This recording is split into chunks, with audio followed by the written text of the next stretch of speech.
ازيكم حبايبي، عاملين ايه؟ يا رب تكونوا بخير. تعالوا نعمل بقى الكيكات بتاعه العيد الحلوه اللي غير مكلفه. احنا عملنا قبل كده الجاتو شاتو، واللي هنعمل النهارده الكيكه بتاعه النهارده دي عشان اللي ما بيحبش الشوكولاتات معانا. ده جاتو بس بكريم الكراميل. لو اول مره تشوفوني تابعوني على قناتي حير الطبخ، وما تنسوش بقى اللايك والشير. تعالوا نسمي الله ونصلي على الرسول ونشوف عملنا الجمال اللي احنا شايفينه ده مع بعض ازاي. اول حاجه انا عندي الخلاط، لان انا هستعمل الخلاط في المقادير كلها. بصوا، ده عندي كوبايه من اللبن، نفس الكوبايه اللي بعاير بيها كل المقادير بتاعتي، وكوبايه من السكر، كوبايه الا ربع من الزيت. عندي ده باكو كريم كراميل، هو بيبقى فيه باكيتين كده، في باكيت فيه كراميل ده هسيبه على جنب، وهحط الباكو التاني اللي هو فيه الكريم بتاعي. هضرب بقى المكونات دي كلها لغايه اما توصل للقوام اللي انا عايزاه. بصوا كده، بصوا ده شكل القوام يا جماعه اللي احنا هنوصل اهو. هناخد بقى الكوبايه اللي احنا عايرنا بيها المقادير بتاعتنا، وهنحط منها بقى من الخلاط ده كميه. يعني هنملى الكوبايه كلها. هنشوف هنعمل بيها ايه بعد كده. هنسيبها بقى على جنب ونكمل بقيه الكيكه بتاعتنا. هرجع بقى الخلاط مكانه، وعندي بيضتين بدرجه حراره المطبخ. بيض يبقى فانيليا برضو، انا عندي 2 باكت من الفانيليا، لو في فانيليا سايبه نستعملها، اللي موجود بنتعامل بيه على طول، نقفش على حاجه.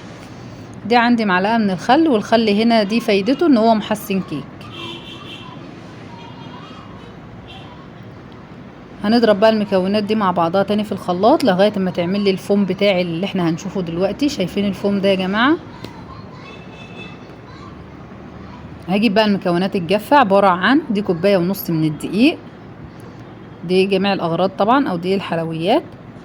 عندي بقى ايه؟ عندي باكت من البيكنج باودر ما يعادل معلقه كبيره تقريبا، ودي رشه من الملح.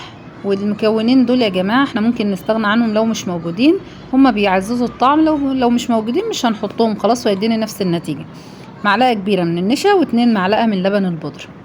هنقلب بقى المكونات الجافه مع بعضها، وبعدين نحط عليها المكونات السايله بتاعتنا.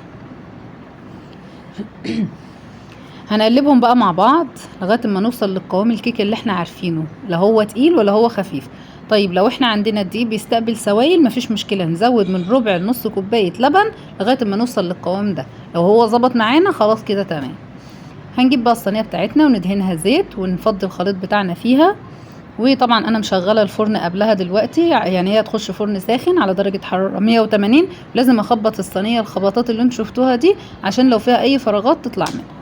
ده شكلها بعد ما طلعت، وانا قلبتها سبتها لما بردت، وقلبتها بالشكل ده، وبعدين شربتها شويه من اللبن كده.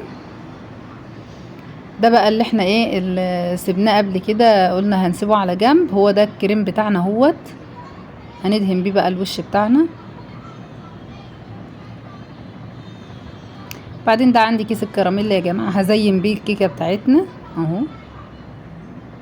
تزيين بقى اختياري، يعني زي ما انتوا عايزين تزينوها زينوه.